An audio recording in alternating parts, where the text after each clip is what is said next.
Canadian Prime Minister Justin Trudeau appeared to tear up as he vowed to put Canadians first in remarks made amid a tariff battle with the US. This as he prepares to step down after a decade as the head of Canada's Liberal Party. During a press conference in Ottawa, he said he put Canadians first every single day as a Prime Minister and will not let them down in the future as well. On a personal level, I've made sure that every single day in this office, I put Canadians first, that I have people's backs. And that's why I'm here to tell you all that we got you. Even in the very last days of this government, we will not let Canadians down today and long into the future. Trudeau also warned of Trump's tariff threat in his speech. This as the US president postponed new tariffs on Canadian and Mexican imports for a month amid widespread fears of economic fallout from a broader trade war. But the US president emphasized that he still plans to impose reciprocal tariffs starting on April 2nd. Trudeau called for unity among Canadians to overcome the tough times ahead. Meanwhile, Canada's Foreign Minister Melanie Joly says Trump's war tactics have created an existential threat to Canada's economy and independence. She told The Times that when she met with her UK counterpart David Lammy and other European leaders, she gave them a stark warning, saying, "We are the canary in the coal mine. You are next."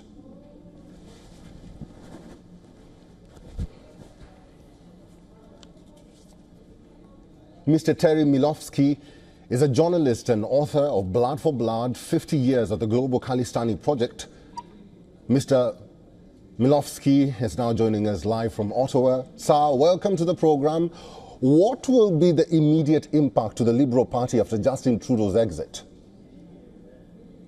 Well, thanks for the invitation, first of all. Secondly, as to your question, the prospects for the Liberal Party have radically changed in the past 6 weeks alone. I was just looking at some older articles written only a month and a half ago saying the Liberals were toast, they were history, they were certainly going to lose the next election to the Conservatives. Hold that thought.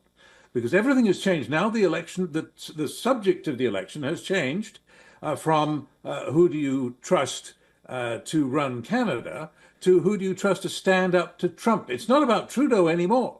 It's not about how mad are you at the Liberals and at how unpopular is Justin Trudeau. Now the election is going to be about who do you trust to stand up to Trump. And that's a very different question and has changed the Liberal Party's fortunes radically.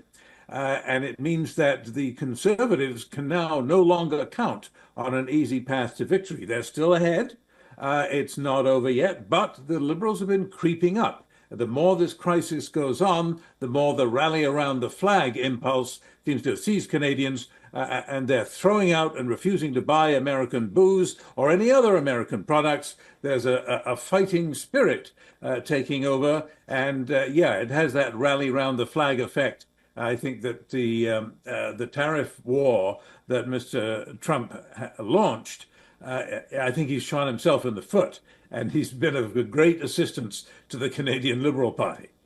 Mr. Milofsky, what do you foresee or predict the Liberals doing next?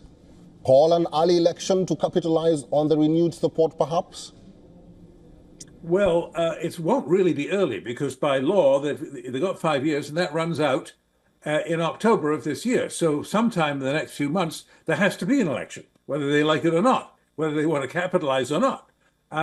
But my expectation is that they will try to move quickly because the longer Mr. Carney, if he wins the leadership, the longer he holds on as a sort of interim prime minister when nobody's ever elected into anything other than the internal membership of the Liberal Party, well, the longer that goes on, the more the criticism will be that he's not entitled to the position. He's got to run and be elected, and he has.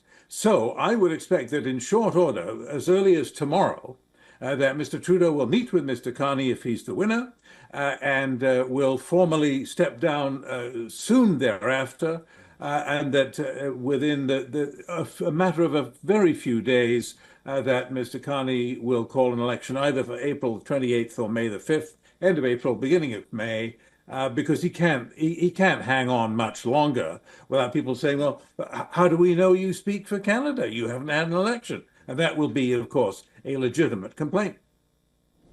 Mr. Milowski, it's good to see you. Thank you very much for talking to us today. Thank you.